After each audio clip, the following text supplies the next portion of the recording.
Então, nós falamos na semana passada da última semana do Senhor Jesus Cristo, quando Ele estava indo para Jerusalém a fim de ser entregue e ser dado na cruz do Calvário. Hoje eu vou falar da ressurreição até a ascensão, da ressurreição até o dia que o Senhor Jesus subiu. E grandes acontecimentos movimentaram aquelas semanas, né? 40 dias, na verdade, que o Senhor Jesus passou ali 1 mês e 10 dias. Acontecimentos que movimentaram Jerusalém, desde a obra do Senhor Jesus Cristo na cruz do Calvário. E Paulo fala que, e ele enfatiza em Filipenses 2,8, que foi morte de cruz.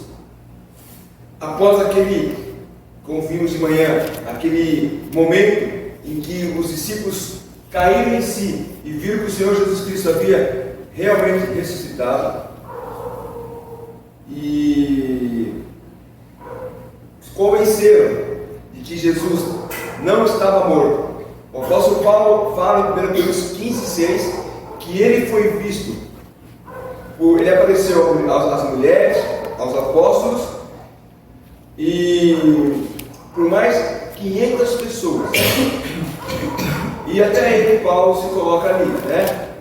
Depois de ter aparecido para essas mais de 500 pessoas, também apareceu a ele. A essência do Evangelho consiste na ressurreição de Jesus Cristo.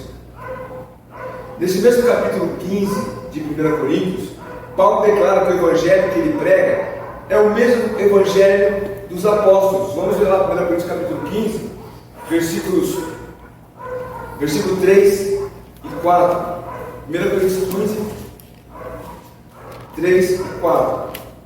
Antes de tudo, vos entreguei o que também recebi, que Cristo morreu pelos nossos pecados, segundo as Escrituras, e foi sepultado e ressuscitou ao terceiro dia, segundo as Escrituras. Então, o Evangelho que ele recebeu é do Cristo ressurreto. Em Atos, lemos várias vezes essa afirmação. Eu já fiz até uma mensagem sobre isso.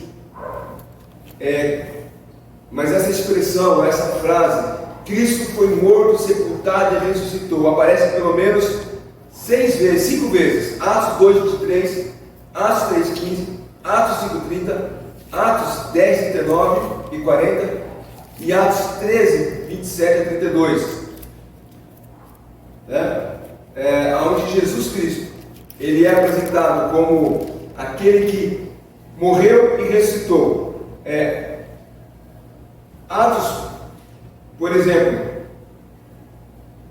que nós lemos 2:23, e aí depois você vai ter essa sequência de afirmação, dizendo este, versículo 22 diz: varão israelita, atendei as palavras, Jesus Nazareno, varão aprovado por Deus diante de vós, com milagres, prodígios e sinais, os quais o próprio Deus realizou por intermédio dele, entre vós, como vós mesmos sabeis, sendo este entregue pelo determinado desígnio e presciência de Deus, vós o matastes, crucificando por mãos de iníquos, o qual também, versículo 24, Deus o ressuscitou, rompendo os grilhões da morte. Esse testemunho é dito várias vezes nesses versículos que eu disse, né? Capítulo 3, 15, 5:30, 10, 29, 10, 39, 40, 13, 23, 27, aonde os discípulos dão essa ênfase de que Jesus Cristo morreu, foi sepultado e ressuscitou. E o apóstolo Paulo também teve essa confirmação, esse encontro com o Senhor Jesus, quando ele diz que Jesus apareceu também a ele, lá na conversão de Paulo em Atos 9, versículo 5 diz, né, o capítulo 9 começa dizendo que Saulo, ele respirava ameaça de morte aos discípulos, ele conseguiu cartas dos principais sacerdotes para prender e levar à cadeia aqueles que eram no caminho. E indo para Damasco, então ele teve um encontro com o Senhor Jesus Cristo. E quando ele cai por terra, ele ouve aquela voz: Saulo, Saulo, por que me persegue? E ele pergunta: quem és tu, Senhor? E Jesus responde: eu sou Jesus, a quem tu persegues. Mas Paulo não estava perseguindo Jesus, Paulo estava perseguindo os do caminho. Mas a verdade é que nós somos corpo de Cristo. Então, quando um membro do corpo de Cristo é perseguido, todos nós sofremos com ele. Nós talvez não tenhamos aquela intensidade, né, da dor, do sofrimento, quando lemos notícias de irmãos que são mortos em países onde a intolerância ao Evangelho é grande, mas nós sentimos e vemos, né, o tamanho ódio que as pessoas apresentam contra o Evangelho. Então o apóstolo Paulo, ele também viu, e no capítulo 15 de 1 Coríntios, no versículo 8, ele diz: afinal, depois de todos, foi visto também por mim, como nascido fora de tempo. Então, a igreja, ela não celebra a morte de Jesus, ela celebra a sua ressurreição. Nós estivemos aqui desde as 7 da manhã, 7h30, adorando, como eu falei, não um Cristo morto, mas um Cristo vivo, um Cristo que ressuscitou e que prometeu voltar para buscar a sua igreja. Por isso nós estamos aqui, por isso nós saímos de casa e nós nos reunimos como igreja, porque nós queremos estar adorando aquele que foi morto, mas ressuscitou. Da ressurreição de Jesus até a sua ascensão se passaram 40 dias. Atos, que nós lemos agora na leitura da noite, o versículo 3 diz que a esse, depois de falecido, se apresentou vivo com muitas provas incontáveis, aparecendo-lhes durante 40 dias, falando com eles coisas concernentes ao reino de Deus. Então Jesus passou esses dias falando de coisas a respeito do seu reino. São sobre essas coisas que, assim como a semana passada, nós percorremos a última semana do Senhor Jesus Cristo. Agora, sobre essas coisas, nós vamos tomar nosso tempo para ver o que ele falou. Nós vamos ver os 4 evangelhos, começando com o evangelho de Mateus. Mateus, ele faz um breve resumo dos fatos. O capítulo 28 é dedicado a falar da ressurreição do Senhor Jesus Cristo. Só o capítulo 28. E aqui ele começa dizendo que as mulheres que foram ao sepulcro encontraram um anjo, na qual informou que ele ressuscitou, como havia dito. Nós vemos aqui, não vamos ler todo o texto, mas do versículo 1 ao versículo 10 fala isso, né? O versículo 2 diz: eis que houve um grande terremoto, porque um anjo do Senhor desceu do céu, chegou, revolvendo a pedra, assentou-se sobre ela. Versículo 6. Versículo 5: mas o anjo, dirigindo-se às mulheres, disse: não temais, porque sei que buscais Jesus, que foi crucificado. Ele não está aqui, ressuscitou, como tinha dito. Vinde ver onde ele jazia. Então, a primeira notícia de que Jesus ressuscitou foi dada àquelas mulheres. Depois, os versículos seguintes falam do suborno que os guardas receberam para sustentar a história do rapto do corpo de Jesus. Versículo 11: e indo elas, eis que alguns da guarda foram à cidade e contaram aos principais sacerdotes tudo o que sucedera. E ali então nós vemos, eles se reuniram, conversaram e chegaram à conclusão de que, olha, vamos dizer que foi roubado, né? Mas se falar que nós dormimos e roubaram o morto, se quando roubam ou quando um preso foge nós pagamos com a própria vida, imagine quando um morto foge. Então eles disseram: fiquem tranquilos, que nós iremos colocar vocês em segurança. Versículo 14: caso isso chegue ao conhecimento do governador, nós o persuadiremos e vos poremos em segurança. Então essa notícia foi dita, foi dada, espalhada a versão de que os judeus haviam roubado o corpo do Senhor Jesus Cristo. E Mateus registra isso. Depois, Mateus ainda registra que Jesus cumpriu a promessa feita às mulheres. No versículo 10 do capítulo 28, vá, avisar os meus irmãos que se dirijam a Galiléia e lá me verão. Então Jesus cumpre a promessa feita às mulheres. E no versículo 16 e 17, o Senhor Jesus encontra com eles. Seguiram os 11 discípulos para a Galiléia, para o monte que Jesus lhe designara. E quando ouviram, o adoraram, mas alguns duvidaram.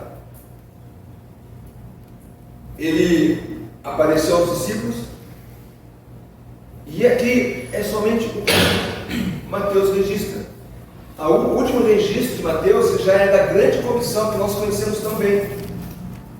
Versículos 18 a 20, quando fala da grande comissão, aproximando-se Jesus e falou: toda a autoridade me foi dada no céu e na terra, ide, portanto, fazer discípulos de todas as nações, batizando-os em nome do Pai e do Espírito Santo, ensinando-os a guardar todas as coisas que vos tenho ordenado.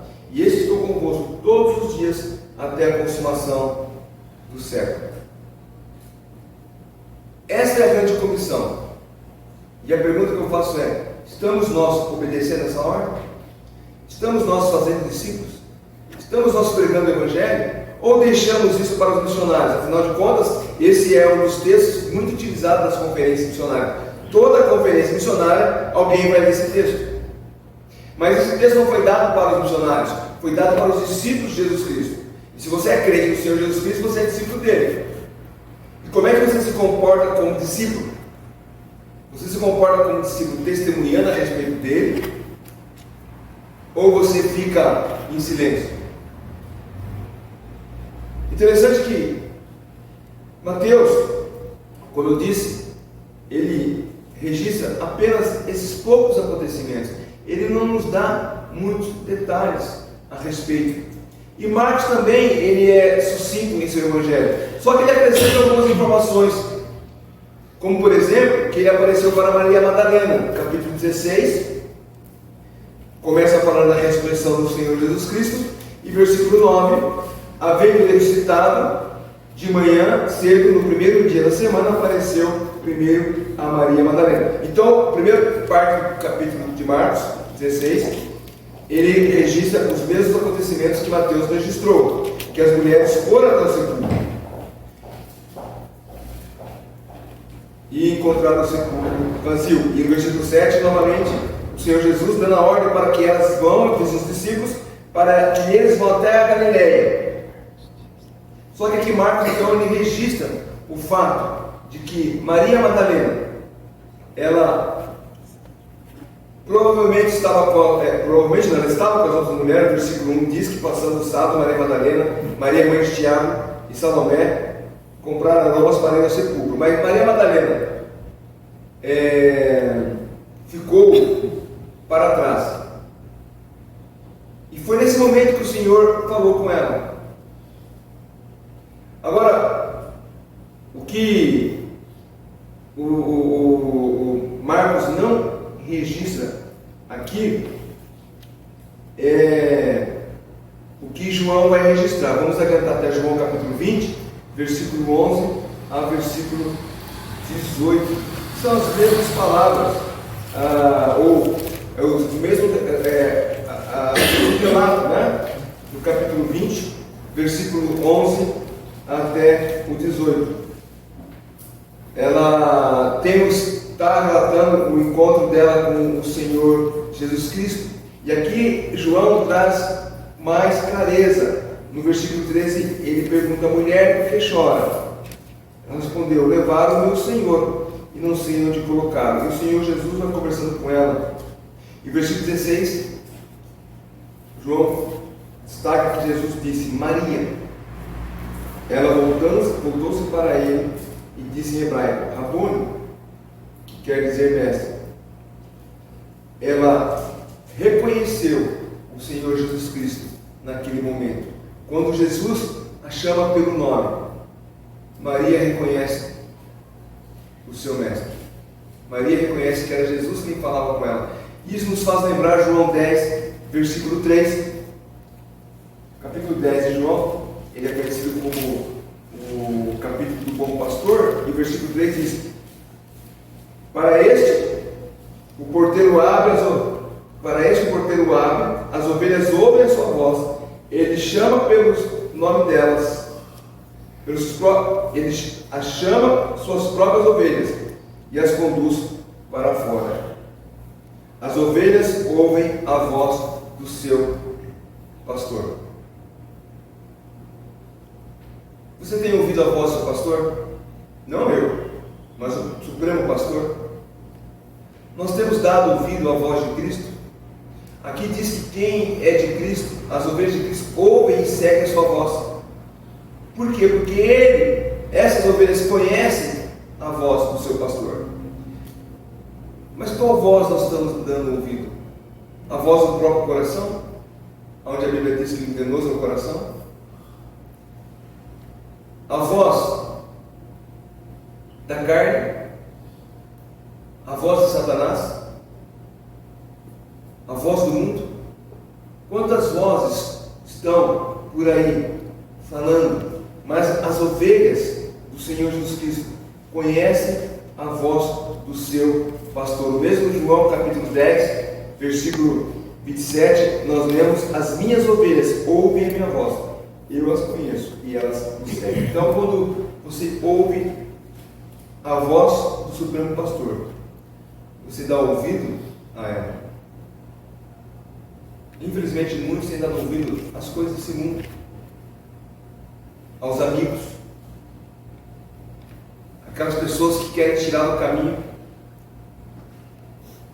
Maria Madalena ouviu a voz do Senhor Jesus e o reconheceu, que ela era ovelha do seu rebanho.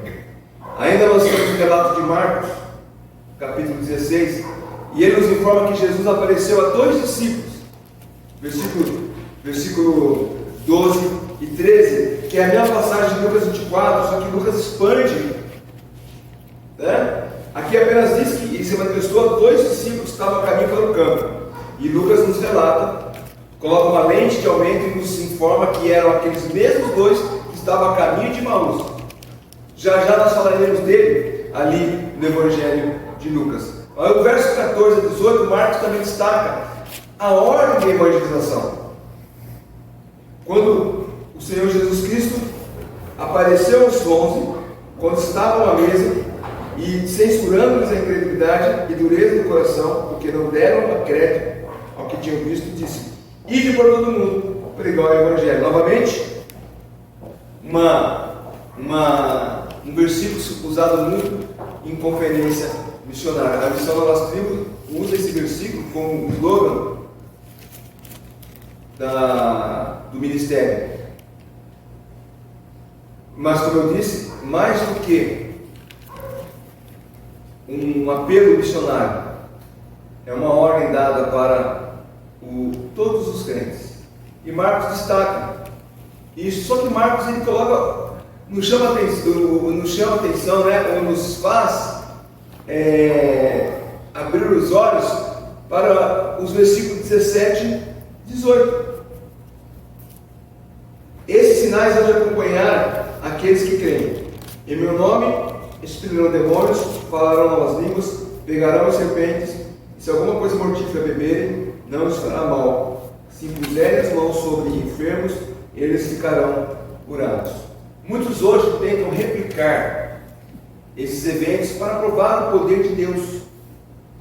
Recentemente, eu mencionei em um estudo o pai e o filho de uma igreja dos Estados Unidos, a igreja Full Gospel Tabernacle em Jesus Name, ou Tabernáculo do Evangelho Completo do Nome de Jesus. O pastor Cody Kutz, 27 anos, pregando com uma serpente no pescoço. Em certo momento, e não era uma serpente comum, tá? Se fosse essas aí que o pessoal tem de enfeite em casa, né, doméstica, não tem problema. O problema é que era uma cascavel. e a cascavel mordeu a sua orelha direita. E ele continuou pregando enquanto a sua camisa se manchava de sangue. E conte que é o filho do ex-pastor Jaime Cotes, que também foi morto após ter sido picado por uma víbora em 2014, também morreu. Eles queriam mostrar que Marcos 16, 17 e 18, principalmente 18, pegarão serpentes e nada acontecerão, se cumpria também nos dias de hoje. Então, quem viu esse acontecimento vai dizer: será que Jesus mentiu quando disse essas palavras? Creio que não. Creio que não, pelo contrário, elas se cumpriram ao longo da história da igreja. Por exemplo, no Pentecostes, os discípulos falaram em línguas. Atos 2, 5 a 12, claramente diz ali que quando o Espírito Santo desceu sobre aqueles homens, eles começaram a falar em línguas. E as línguas foram todas mencionadas ali. Versículo 5 a 12, especialmente no versículo 9. Versículo 8, quem estava ali ficou espantado em ouvir eles falaram a sua própria língua materna. E quais eram as línguas? Partos, medos, elamitas, naturais da Mesopotâmia, Judéia, Capadócia, Ponto, Ásia, Frígia, Panfilha, Egito, regiões da Líbia, imediações de Cirene, romanos que residiam ali, judeus como prosélitos, cretenses e arábios. Ouviram as suas próprias línguas, as grandezas de Deus. Ali se cumpriu aquilo que o Senhor Jesus, porque o Senhor Jesus disse que esses sinais iriam acompanhar para que as pessoas cresçam no nome do Senhor Jesus Cristo. Ainda, o livro de Atos, nós vamos ver os apóstolos curando pessoas. Eles curaram pessoas, Atos 16. Certa ocasião, no livro de Atos, você vai ver que aonde se passava a sombra deles, curavam. Levavam a roupa dos enfermos, eles oravam, esses enfermos eram curados. Certa ocasião, alguns falsos apóstolos tentaram expulsar demônios e se deram mal. Por quê? Porque eles não eram. Está lá em Atos 19, versículos 13 a 16. Então, eles curaram, eles expulsaram demônios para provar a verdade do Evangelho. E Atos 19, 13 a 16 diz: alguns judeus exorcistas ambulantes, tentaram invocar o nome do Senhor Jesus sobre possessos de espíritos malignos, dizendo: esconjuro-vos por Jesus, a quem Paulo prega. Os que faziam isso eram 7 filhos de um judeu chamado Cefo, sumo sacerdote. Mas o espírito maligno lhes respondeu: conheço a Jesus e sei quem é Paulo, mas vós, quem sois? E o possesso do espírito maligno saltou sobre eles, subjugando a todos, a tal modo prevaleceu contra eles, que eles, desnudos e felizes, fugiram daquela casa. Então, se cumpriu. Paulo também foi picado por uma víbora. Lá em Atos 28, quando ele estava indo para Roma, lembra? Teve um naufrágio, se considerava uma ilha de Malta, e lá no meio do frio, fizeram um fogo para se aquecer, e ele foi pegar um graveto para botar no fogo, uma víbora picou ele. E eles falaram: esse cara aí tem coisa com Deus, aprontou demais, porque se salvou do naufrágio, mas uma víbora pegou, é para morrer. E ficaram de olho, essa serpente aí, ela é daquelas que menos de 5 horas mata. Ele não vai estar vivo amanhã. E eles viram que Paulo não morreu. E eles começaram então a adorar a Deus por conta disso. Então, aconteceu aquilo que o Senhor Jesus havia dito. Eles curaram, falaram em línguas, foram picados por serpente. Nós não temos nenhum relato em Atos dizendo que tomaram alguma coisa venenosa, mas o picado de serpente é veneno puro na veia. E foram culpados. Com o passar dos anos, essas coisas não serviam mais de sinal de autoridade. O Senhor Jesus disse que essas coisas serão dadas a eles para que cresçam no Evangelho. Passando-se os anos, a igreja se consolidou. Não havia mais necessidade, olha, eu estou pregando o Evangelho de Jesus, e para mostrar que é verdade, olha, está vendo essas coisas que estão acontecendo? Não precisa mais acontecer.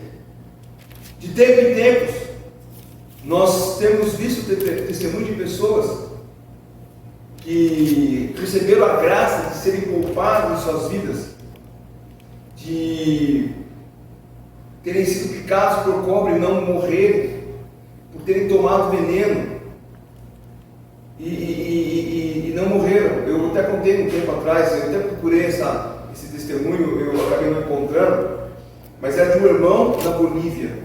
Ele era missionário e ele estava indo de uma tribo a outra, e no meio do caminho uma pessoa convidou para descansar e deu uma bebida. Eles beberam e foram embora. Quando eles voltaram, aquela mesma pessoa ficou surpresa que elas estavam vivas. Por quê? Porque era um bruxo que tinha dado veneno para eles. E eles disseram, ele perguntou, mas vocês não morreram? Ele falou, não, nós começamos a passar mal, mas um homem que estava vindo no caminho contrário, ele nos deu um remédio. E esse remédio fez o efeito. Aí o bruxo disse duas coisas. Primeiro, esse remédio que faz efeito não se encontra aqui perto, está a centenas de quilômetros de distância. E segundo, o único caminho pelo que vocês passaram é esse, e ninguém de lá para cá passou. Um anjo do Senhor, esse missionário está testemunhando, provavelmente. Agora, eu não abri uma congregação, uma igreja, venho aqui e vou tomar veneno e não vou morrer, porque isso é tentar a Deus. Os pastores americanos que pregavam com uma cobra no pescoço estavam tentando a Deus. Deus não disse para pegarmos em serpentes e enrolados no pescoço, mas um crente pode ser livre da morte após ser picado por uma serpente, estando longe de uma assistência médica, no meio de um campo distante, entre missionários, na vila, trabalhando como missionário. O fato é que Deus pode nos livrar de qualquer mal. Às vezes nós nem imaginamos o mal que estamos para enfrentar, e Deus tem nos poupado. Mas não é nosso papel tentar Deus para provar que Ele realmente é o verdadeiro Deus. Não precisa ser feito isso. Todos sabem que em alguns lugares, principalmente no Rio de Janeiro, algumas comunidades só se sobe lá acompanhado de alguém da comunidade. E tem muitas igrejas nessa comunidade. Você não pode ir lá, eu vou subir aí, em nome de Jesus, ninguém vai fazer mal. Pode ser que ninguém te faça mal, mas você pode morrer. Como acontece com muitos, de outra história. Entrou, desavisado, e levou um tiro na cabeça, porque não foi chamado, não foi convidado. Você não vai tentar Deus, eu fui convidado para pregar lá em tal lugar.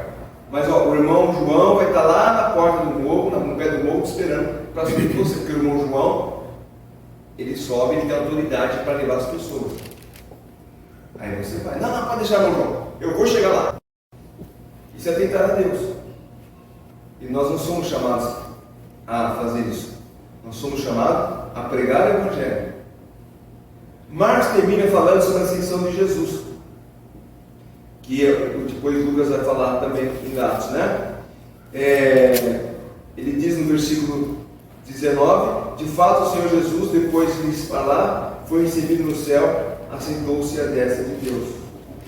E eles tendo partido, pregaram em toda parte, cooperando com eles o Senhor e confirmando a palavra por meio de sinais que se seguiam. Esses sinais, como eu falei, nós vamos ver todos eles nos Atos dos Apóstolos. Alguns chamam de Atos do Espírito Santo, porque eles em si mesmos não tinham poder para fazer isso. Então Marcos também dedica só um capítulo para falar a respeito da ressurreição do Senhor Jesus Cristo, depois da ressurreição, do Senhor Jesus Cristo. Lucas, ele vai usar o capítulo 24 também, e ele é mais detalhista. Sabemos que Lucas era um médico, e como médico tinha aquela curiosidade de detalhar, de conhecer mais profundamente. E como eu falei, no caso dos discípulos a caminho de Emaús, ele vai detalhar respeito disso. Mas antes disso, no momento da ressurreição, Lucas detalha que Pedro saiu disparado ao túmulo quando ele ouviu que Jesus havia ressuscitado. Ele saiu em disparado para ver Jesus. Então aqui começa falando também que as mulheres haviam de madrugada ido até o túmulo, foram até os discípulos e falaram que Jesus havia ressuscitado. E aí no versículo 11 diz: tais palavras pareciam como um delírio e não acreditavam nelas. Pedro, porém, levantou-se e correu ao sepulcro. E abaixando-se, nada mais viu, senão os lençóis de linho. Retirou-se para casa, maravilhado do que havia acontecido. Então, nós temos aqui Pedro saindo disparado. E depois João vai trazer mais detalhes a respeito disso também. Então Marcos só acrescenta isso, que quando as mulheres foram aos discípulos, Pedro ouviu e saiu correndo para ver o túmulo. E aí temos a história dos discípulos que saíram de Jerusalém a caminho de Emaús, que é do versículo 13 em diante. Nós, na época do Natal, falamos bastante desse texto, né? Emaús, uma jornada de mais ou menos 12 quilômetros. Jesus passou a explicar a eles, por Moisés, pelos profetas, pelos salmos, o que havia acontecido. Marcos diz que ali o Senhor Jesus sentou-se à mesa com os discípulos. Lucas dá mais detalhe a respeito disso. Ele diz que os discípulos estavam ouvindo quando Jesus apareceu a eles. Capítulo 24, versículo 36 a 43. Quando o Senhor Jesus aparece, Marcos então diz que comeu, e aqui diz que falavam ainda essas coisas quando apareceu Jesus. Ele disse: paz seja convosco. Eles, porém, surpresos e amedrontados, acreditavam estar vendo um Espírito. Mas Jesus disse: por que estáis perturbados? E por que sobem dúvidas em vosso coração? Vede as minhas mãos, os meus pés, eu sou eu mesmo. O Pai, dizendo isso, mostrou-lhe as mãos e os pés. E por não acreditarem eles, ainda por causa da alegria, estando admirados, Jesus disse: tendes alguma coisa para comer? Então, Jesus ali se encontra com eles, come uma refeição com eles. Os versículos 44 e 49, Jesus explica o que as Escrituras diziam de tudo isso. Diz o versículo 44: a seguir Jesus disse: são essas palavras que eu vos falei, estando ainda convosco. Importava-se cumprir tudo que de mim está escrito na lei de Moisés, nos profetas e nos salmos.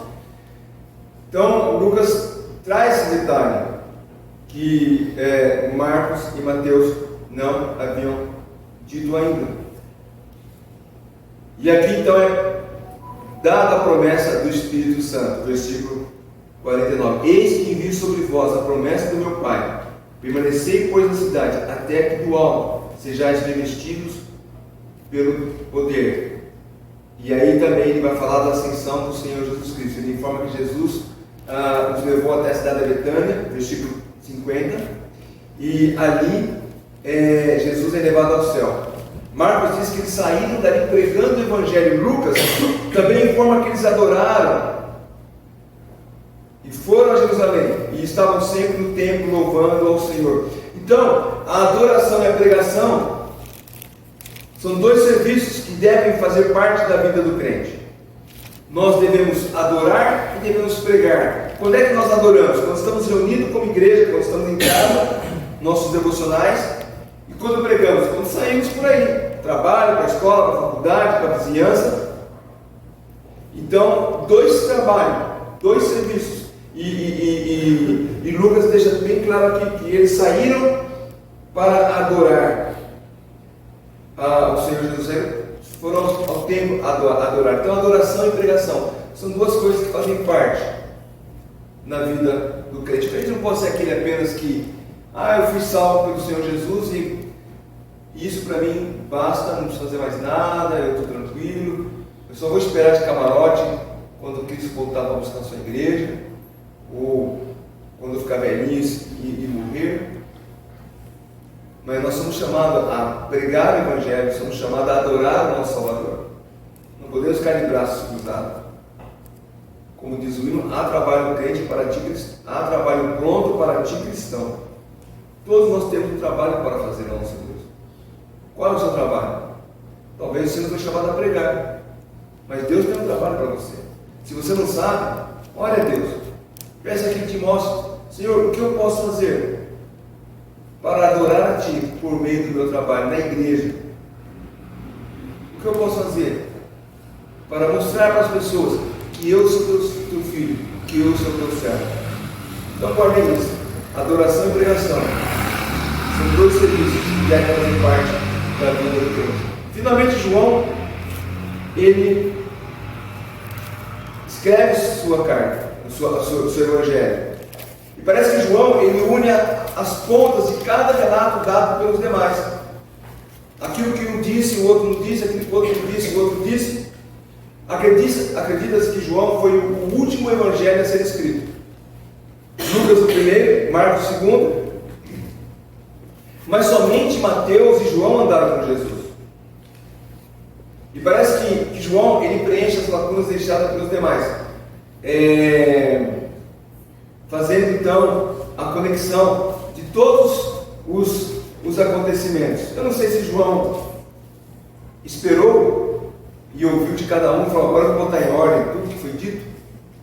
Mas o João usa o capítulo 20 e 21 para falar a respeito daqueles últimos dias do Senhor Jesus em vida com os seus discípulos. Sobre a ressurreição, ele fala que, além de Pedro, ele mesmo, João, seguiu até o sepulcro, viu os lençóis de linho, mas não entrou. Capítulo 20, novamente ele também fala que as mulheres foram até lá e não encontraram o sepulcro, voltaram até onde eles estavam. Então, versículo 6 diz, 26. Então Simão Pedro, seguindo, vou voltar no versículo 4. Ambos correram. Versículo 3. Saiu Pedro e o outro discípulo foram ao sepulcro. Ambos correram juntos, mas o outro discípulo correu mais depressa do que Pedro, e chegou primeiro ao sepulcro. E abaixando, subiu os lençóis de linho. Todavia não entrou. Esse outro discípulo é o próprio João. Então Simão Pedro, seguindo-o, chegou e entrou no sepulcro. Aí então ele entrou e viu os lençóis. Ele entrou e viu os lençóis. E o lenço que estava sobre a cabeça de Jesus, e que não estava com os lenços deixado no lugar à parte. Então entrou também um outro discípulo, que chegara primeiro ao sepulcro, viu e creu. Então, João traz esse detalhe, que Lucas disse só Pedro havia ido, mas ele, não, o outro discípulo foi junto. E esse outro discípulo, alguns dizem que ele era mais jovem que Pedro, por isso chegou primeiro, mas não teve coragem de entrar. E Pedro foi e entrou. Tem uma outra diferença aqui, é que João relata que o encontro de Maria Madalena com Jesus foi após os discípulos terem ido até o túmulo. Alguns querem achar contradição aqui. Marcos não menciona esse detalhe. Versículo 19 a 23 menciona a visita de Jesus entre eles, mas o detalhe é que eles estavam trancados à porta aos judeus. Então, Maria Madalena se encontrou com o Senhor Jesus. João fala isso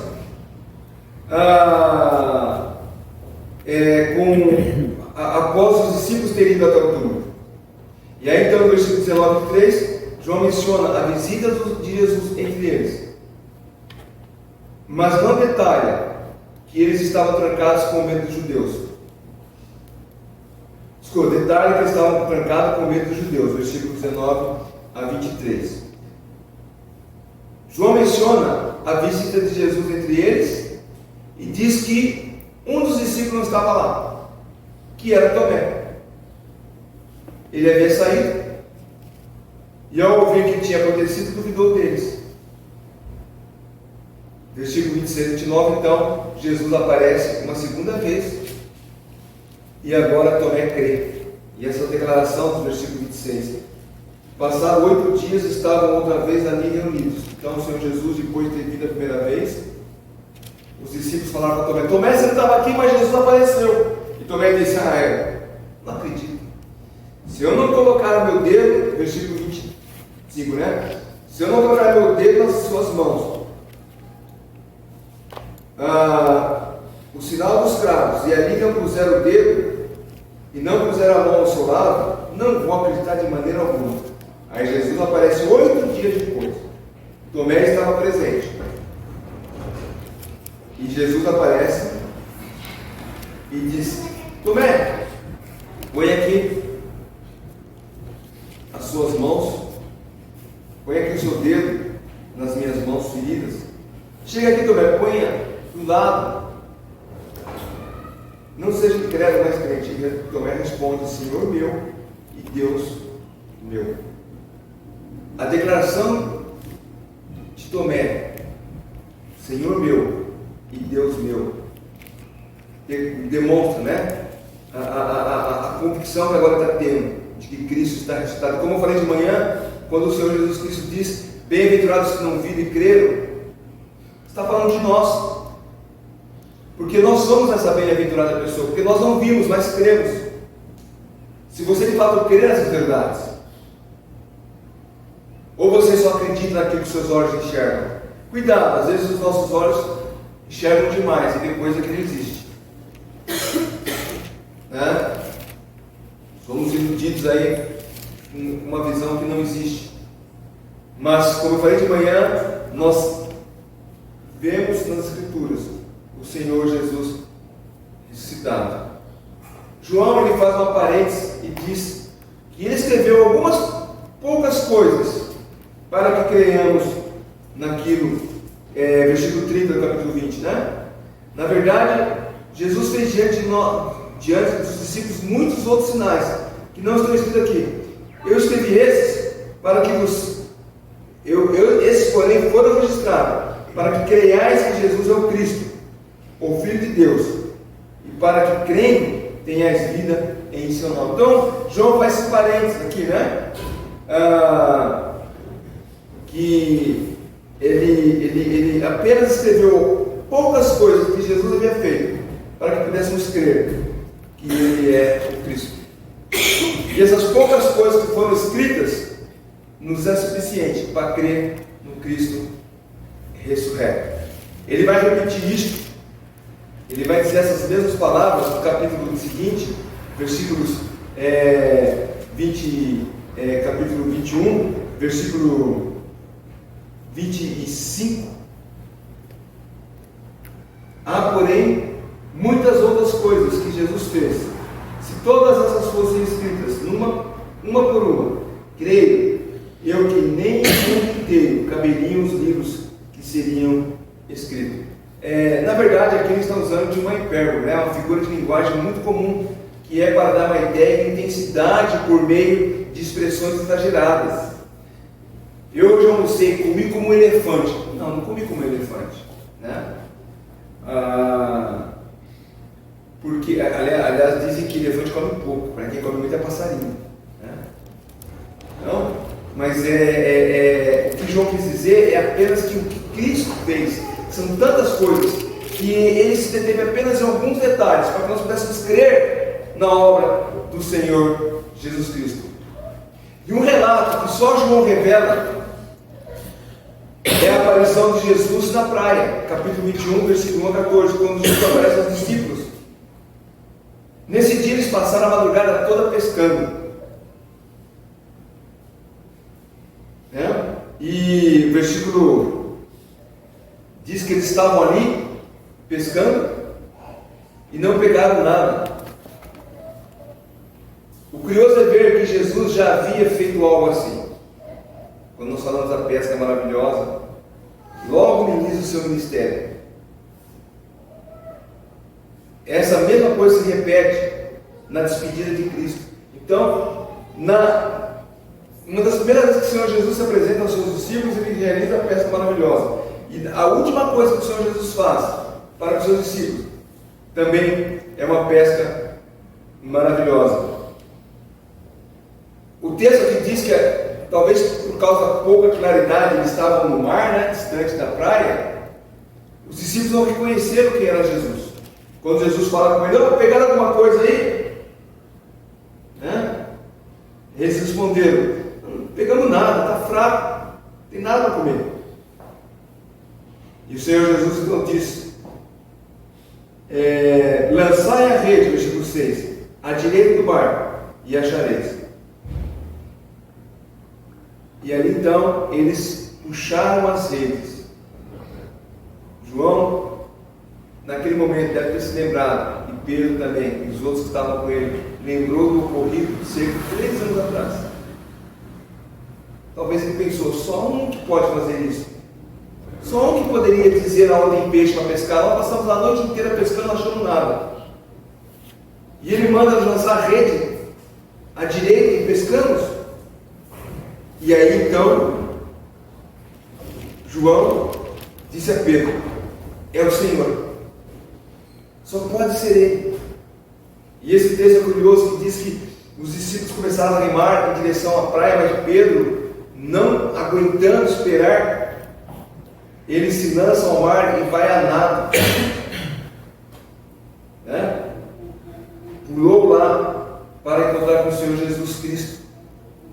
Outro detalhe lembrado por João é Jesus interrogando a Pedro.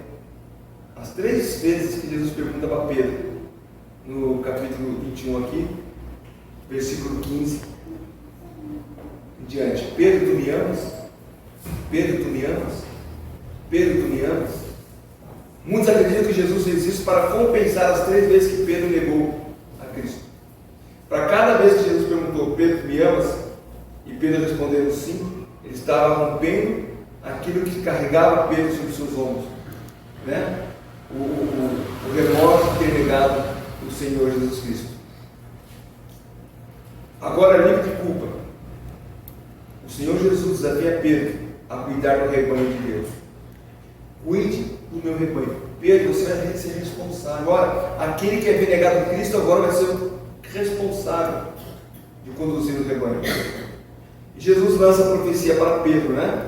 Que ele viveria bastante, morreria velho, seria levado para onde não gostaria de ir. Versículo 18: em verdade te digo que quando eras moço, tu cingias e a ti mesmo andava para onde queria. Quando, porém, for velho, estenderás a mão, e outro te cingirá e te levará para onde não quer ir. Dito isso, disse isso para significar com o gênero de morte que Pedro havia de glorificar a Deus. Depois de assim falar, acrescentou-lhe: segue-me. A tradição diz que Pedro morreu de fato idoso.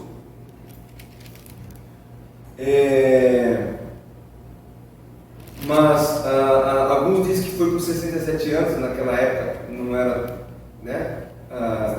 Já não era jovem, né? Outros dizem que foi aos 75 anos. Se nós ficarmos na média, considerando que o calendário nosso está errado em 4 anos, então aí Pedro poderia ter morrido aos 71 anos de idade. E então a tradição diz que Pedro seguiu até Antioquia, onde permaneceu 7 anos dentro da igreja. Lá seguiu para Roma, permaneceu até sua morte, quando foi crucificado de ponta cabeça, de cabeça para baixo, porque ele não se achava digno de ser morto como o seu mestre. A última nota de João é sobre ele mesmo, versículo 20 e 23. Então Pedro perguntou: e qual é esse aqui? Né? Então Pedro, voltando-se, viu que também ia seguindo o discípulo a quem Jesus amava. Então João sempre se apresentava como aquele discípulo a quem Jesus amava. Como nascesse inclinado sobre o peito de Jesus, e perguntou: Senhor, quem é o traidor? Então, vendo, Pedro perguntou a Jesus: e quanto a esse? Jesus respondeu: se eu quero que ele permaneça vivo até que eu venha, que te importa? Quanto a ti, segue-me. E aí então se tornou, né? Ali o texto diz, tornou corrente entre os irmãos que João não morreria. Só que ele esclarece, Jesus não disse que ele não morreria. Jesus disse, se quisesse que ele permanecesse vivo até a sua volta, ele poderia. Isso não diz respeito a ninguém. O próprio Senhor Jesus Cristo poderia, por exemplo, preservar ele em vida, ter levado ele trasladado, como fez com Elias, Enoque, depois trazer ele de volta, mas não também morreu. Foi o último a morrer. Agora, se nós vamos colocar em ordem os acontecimentos dos últimos 40 dias, como eu disse, cada um colocou uma parte. João trouxe mais luz em alguns momentos, mas se nós fôssemos colocar uma ordem cronológica, os últimos 40 dias, nós teríamos a seguinte ordem. É uma harmonia que alguns estudiosos fizeram da narrativa da ressurreição de Jesus Cristo até a sua ascensão. Primeiro, Jesus, desde a sua crucificação, Jesus é sepultado com várias mulheres observando. A tumba é selada e a guarda é colocada para vigiá-lo. Pelo menos 3 mulheres, incluindo Maria Madalena, Maria, mãe de Tiago e Salomé, prepararam as especiarias para ir ao túmulo. Um anjo desce do céu, rola a pedra, senta-se nela. Há um terremoto e os guardas desmaiam. As mulheres chegam ao túmulo e encontram vazio. Maria Madalena deixa as outras mulheres irem lá, correr para contar aos discípulos. As mulheres, ainda no túmulo, viram 2 anjos que diziam que Jesus havia ressuscitado e instruem a ir até a Galileia. Só que no texto diz o próprio Senhor. Elas saíram para levar a notícia aos discípulos. Os guardas se levantaram, denunciaram o túmulo vazio, as autoridades subornaram para que dissesse que o corpo havia sido roubado. Maria, mãe de Tiago e as outras mulheres, a caminho de encontrar os discípulos, viram Jesus. As mulheres relatam que viram e ouviram de Jesus e relataram aos discípulos. Pedro e João correm para o túmulo, veem que ele está vazio, encontram as roupas na sepultura, os lençóis. Maria Madalena retorna ao túmulo, vê o anjo e depois vê Jesus. Mais tarde, no mesmo dia, Jesus aparece a Pedro. Paulo fala isso em 1 Coríntios 15:5. Ainda nesse mesmo dia, Jesus aparece a Cleopas e o outro discípulo a caminho de Emaús. Naquela noite, os discípulos relatam o evento dos 11 em Jerusalém, quando Jesus aparece e come com eles. Depois, Jesus aparece aos 10, Tomé não está presente. Aí Jesus aparece aos 11 novamente com Tomé presente. E então Jesus depois aparecia a 7 discípulos junto ao mar da Galileia, como acabamos de ver, com aquela pesca maravilhosa. E Paulo relata que ele apareceu para mais de 500 discípulos na Galileia, provavelmente na ascensão. E dá a comissão aos seus discípulos, que é o que nós vemos aqui em Atos 1:8. Para que eles, ao receber o Espírito Santo, saiam como testemunho, tanto a Jerusalém como a Judéia, Samaria e até os confins da terra. E aí Jesus sobe ao céu, e aqueles discípulos ficam ali perplexos, olhando para o céu. E essa promessa maravilhosa nos versículos 9 a 11 de Atos 1. Dita essa palavra, foi Jesus levado às alturas, à vista deles, e uma nuvem o cobriu. Estando eles com os olhos fitos ao céu, enquanto Jesus subia, eis que 2 varões vestidos de branco se puseram ao lado deles e disse: varões galileus, por que estáis olhando para as alturas? Esse Jesus que dentre os mortos foi assunto ao céu, virá do modo como viste subir. Essa é a promessa. De tudo que nós vimos, talvez ficou um pouco confuso na sua cabeça, mas leia os últimos capítulos dos Evangelhos né? E você vai ver a cronologia exata do que aconteceu.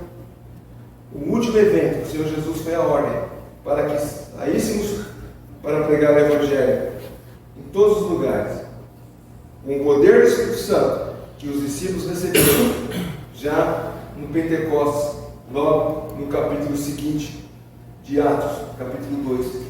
E dali em diante o Evangelho começou a ser pregado, mas a esperança de que esses dois anjos deram, que o mesmo Cristo que foi assunto ao céu descerá para nos buscar. E é essa promessa que nós temos pregado constantemente. Jesus ele vai voltar, como eu disse de manhã, quando nós não sabemos, mas breve virá. E o que nós estamos fazendo, aguardando a vinda do Senhor Jesus Cristo? De braços cruzados, vendo séries na Netflix? Não tem nada contra a série, eu gosto de séries na Netflix, não tem problema nenhum. Eu e a Elizabeth às vezes gostamos de minissérie, que é mais rápido, né? Ela dá para assistir.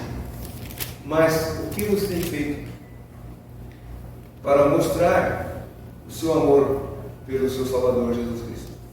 Que você possa sair lá na sua Jerusalém, que é o seu bairro, a sua casa, às vezes seu pai, sua mãe não são crentes, seus vizinhos, seus amigos, seus parentes. Comece a pregar e falar: olha, nós tivemos domingo, o dia que se chama de Páscoa, mas é o dia que Cristo ressuscitou. Ele ressuscitou e Ele diz que vai voltar para buscar a sua igreja. Você está preparado para esse encontro com Ele? Você está esperando Ele? O que você fará com essa mensagem? Aí é a responsabilidade dele. A minha responsabilidade é anunciar o Evangelho. A dele é aceitar ou rejeitar. E às vezes a rejeição, ela vem dizendo: é muito cedo, eu acho que não é bem assim. Mas isso é uma rejeição que muitos têm feito. Muitos têm talvez até tentado jogar para frente quando for mais velho. Quando eu mencionei aqui quem eu era, né? Ali, que eu meditei sobre a habilidade da vida, porque eu tive, pelo menos na minha memória, eu lembro pelo menos 2 vezes em que eu quase perdi a vida. Uma vez atropelado, outra vez que meu pai capotou o caminhão. E eu poderia ter morrido. E não morri nenhuma dessas vezes. E ali eu percebi a brevidade da vida. Como necessário era eu reconhecer Cristo como meu Salvador, para ter a certeza que se houvesse um outro evento que eu pudesse perder na vida, eu estaria seguro, porque o Senhor Jesus me salvou. Eu espero que você possa ter compreendido esse compilado de passagens onde nós vimos o que o Senhor Jesus fez naqueles 40 dias. Instruir os seus discípulos: vão, pregue o Evangelho, sejam testemunha, vocês terão poder, sinais você acompanharão vocês, para que vocês possam mostrar para o mundo quem eu sou. E quando esses sinais, quando a igreja se consolidou, esses sinais deixaram de existir com frequência, basta ler as cartas apostólicas, né? As cartas de Paulo, por exemplo, as cartas das igrejas, como que esses eventos deixaram de existir com frequência. Mas o poder do Evangelho, como eu disse no começo, pregando que Jesus Cristo morreu e ressuscitou, que é a essência do Evangelho, continua para que nós possamos levar outros à salvação. Amém? Que Deus abençoe cada um de vocês e possamos louvar o nosso Deus e o nosso Salvador Jesus Cristo que está vivo. Amém? Amém.